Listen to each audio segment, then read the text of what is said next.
का इतिहास देख लो। श्री विष्णु जी अवतार श्री कृष्ण जी, श्री राम वाली श्री रामचंद्र जी के जीवन वाला भोग भोग के वो प्राणी श्री कृष्ण रूप में फिर जन्म हुआ।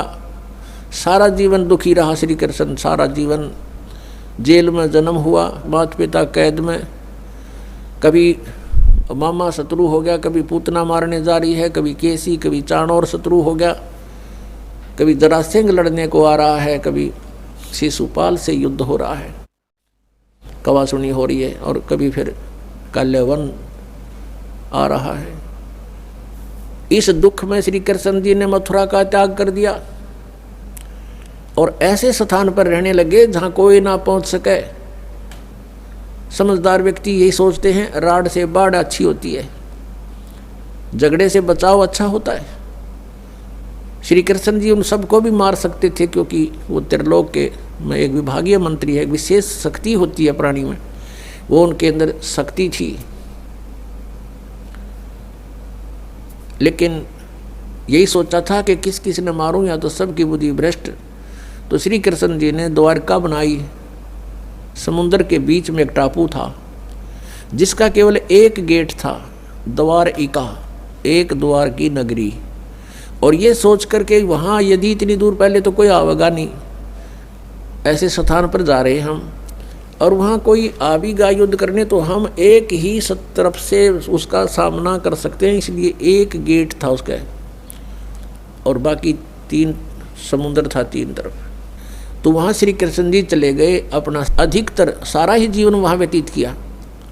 यहाँ तो ज़्यादा से ज़्यादा 18 साल के 20 वर्ष के तक यहाँ रहे थे द्वारका में, और बाकी फिर लगभग 200 वर्ष तक जिए थे श्री कृष्ण जी, और बाकी का समय द्वारका में व्यतीत किया था उन्होंने। तो अब ये जो लोग अनजान संत ऋषि, ये गुरु नकली हमें भ्रमित करते हैं कि द्वारका का उस गोवर्धन का की परिक्रमा करनी चाहिए और वृंदावन अवश्य जाना चाहिए, मथुरा में अवश्य जाना चाहिए, वहाँ हमारे भगवान ने लीला की है, उनके चरण कमल टिके हैं, वहाँ घूमा करते थे, स्नान किया करते थे।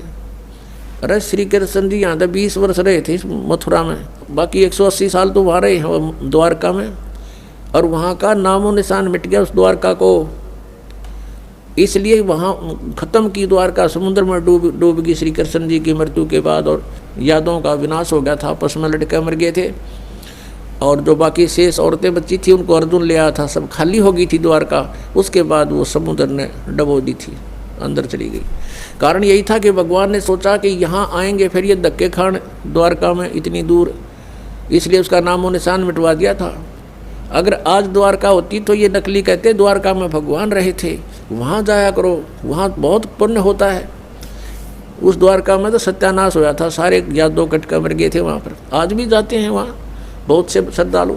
तो कहने का भाव यह है कि जब तक आत्मज्ञान बिना नर भटके, इस तत्व ज्ञान बिना नर भटके, कदे मथुरा कदे काशी। फिर श्री कृष्ण जी का फिर कैसे अंत हुआ? श्री कृष्ण जी के सामने पूरा यादव कुल आपस में लड़का मर गया, पोते पड़पोते रिश्तेदार सब आपस में कटका मर गए।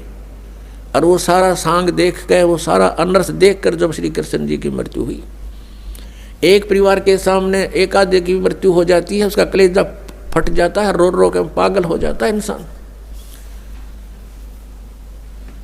तो पुण्यात्माओं, आज तक हमें सत्यनारायण कथा नहीं मिली थी, और ये सत्य कथा है। सत्यनारायण का अर्थ है सच्चा भगवान, और सच्चे भगवान की सच्ची कहानी, सच्ची कथाएं। तो प्रसंग चल रहा है कि परमात्मा ने बताया कि तुम जब तक जन्म और मृत्यु के अंदर हो, सुख नहीं हो सकता, शांति नहीं हो सकती।